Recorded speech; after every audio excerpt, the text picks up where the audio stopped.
وقتی که دختر خالت انقدر دوستت داشت، مامانتم راضی به ازدواجتون بود، دیگه چرا منو اسیر کردی؟ چون اون تو نیستی.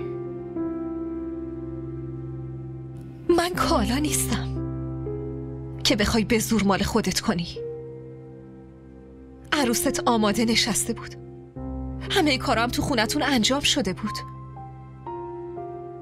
آخه چرا منو دیگه به این روز انداختی؟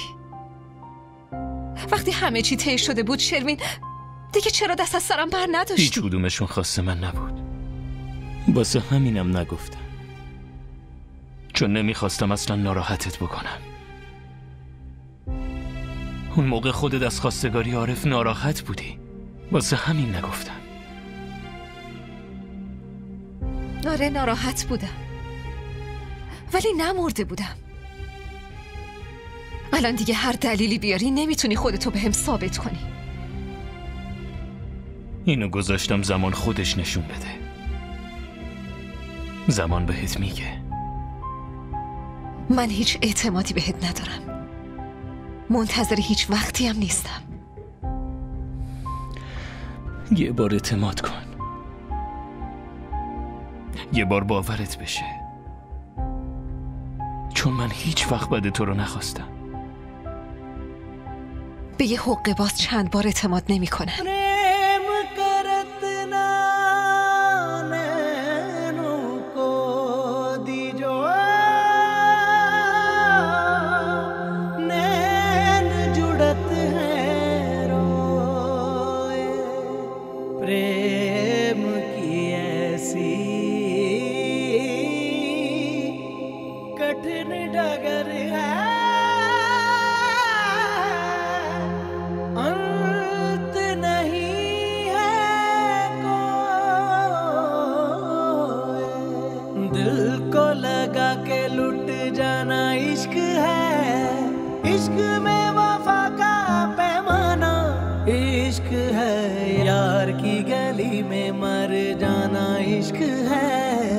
पल में बना दे जो दीवाना इश्क है।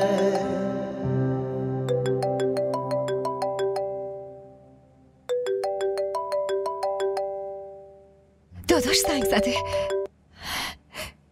الو داداش، من مطمئن بودم که حتما به هم زنگ میزنی، چون نمیتونی این همه مدت ازم ناراحت باشی. نه، مطمئن بودم هر کی حرفمو باور نکنه تو حتما باورت میشه و به هم زنگ میزنی.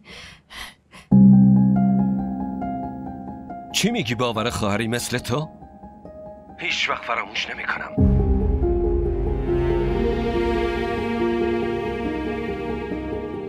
خدا رو شکر کن که مامان واسطه شد و بلایی سر شروین نیاوردم. ولی آیسان اگه یک بار دیگه شروین نزدیک خونه پیداش بشه، اون وقت باید جنازش رو با دستای خودت تحویل بگیری.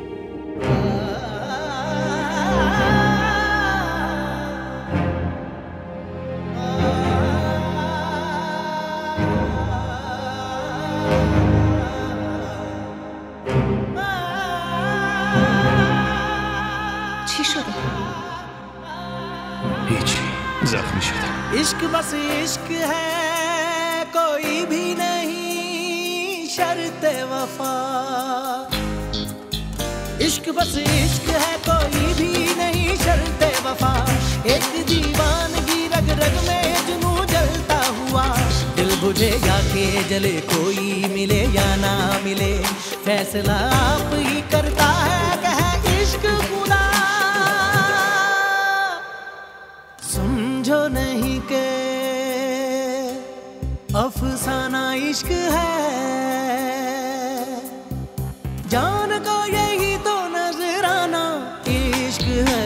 यार की गली में मर जाना इश्क है, यार की गली